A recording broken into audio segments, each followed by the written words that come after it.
Votre revue de presse vous est présentée par Grand Mouvement Liggéey Suñu Gox, C4 Shop, Mak Info Service, Visual Film Studio, Integral Groups, Line Image.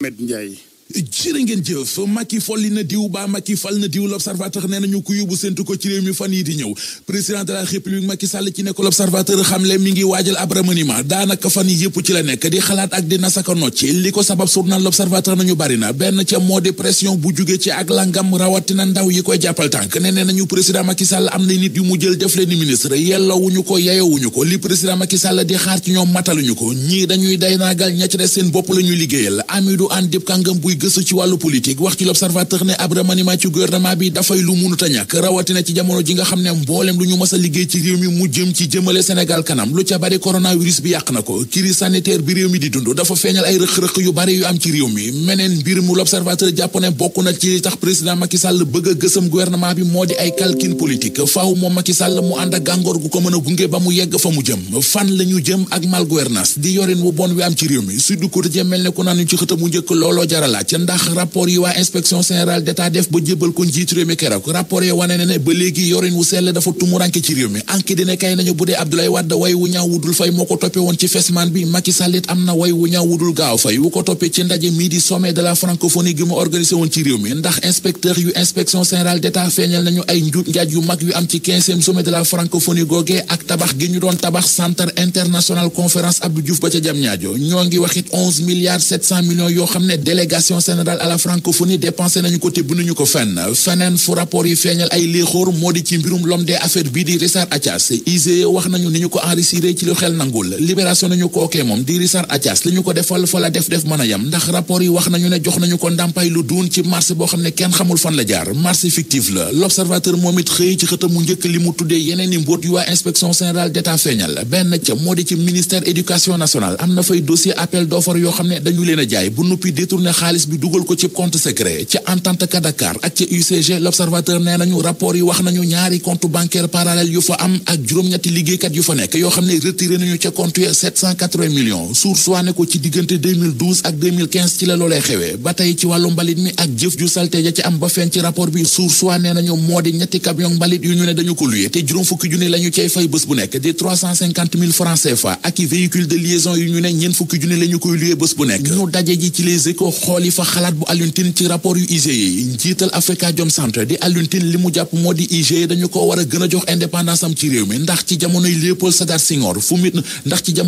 Sédar Senghor fu nit masaana dégg IGE dafay tiit léegi nag foo yooyal nañu ko ba nga xam ne ñu bari faaleetuñu ko Alioune Tine ne IGE inspection générale d'État dafa mel ne wujj Macky Sall yi ci wàllu politique di opposant yi rekk ñoo ko tax a jóg waaye nit ku fare ci pouvoir bi baa mu jege leen lu leen waa IGE mën a tuumal dara du ko ci fekk ñu fëkk laas yéenekaay fekk fa ministre intérieur ak sécurité publique di Aly Ngouille Ndiaye yéenekaay bi nee nañu ma nga woon démb ca Ndengleer coowal suuf la fa am ci diggante l'homme des affaires bii di Babacar Ngom Sidima ak askan way yewoo ca tund wa loolee la Aly Ngouille Ndiaye jugoon dem doon ci wuti saafara laas nañu dem na ba yegg fa waaye yombuloon ci moom ndax moo ko cortège am dañoo réer ba seen xol sedd dañoo wëree bay bëgg a dee ki coowal kooba di bëgg a rey ci réew mi di ministre environnement Abdou Karim Sall moom la journaliste quotidien yi xëy dalal nee na leen ministre environnement jinax ju dee cim réew sax bëgg ko waxuma la ak ay kooba bi ko gaay yi la quotidien yi ne environnementaliste bi di docteur Cheikh Dieng bu Parti démocratique Sénégal mi ngi lay tuumaale kooba ya yàpp nga leen def leen ay steak ba rees nañu Abdou Karim Sall dafa ree ne leen ku ne ab environnementaliste la lu mu gàtt-gàtt xel war naa xam ne rab wu ñu anesthésier ngir mën koo nelawal mënee su ko yàpp ba naan yaa ngi koy steak Abdou Karim Sall ne waxi kooba yi pare na ci ne ñi ciy wax dañu ciy bëgg a laxas politique te moom am na feneen fu ëpp njariñ fu ko askan wi di xaar.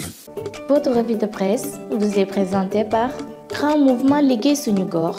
C4 Shop, Mak Info Service, Visual Film Studio, Integral Groups, Line Image.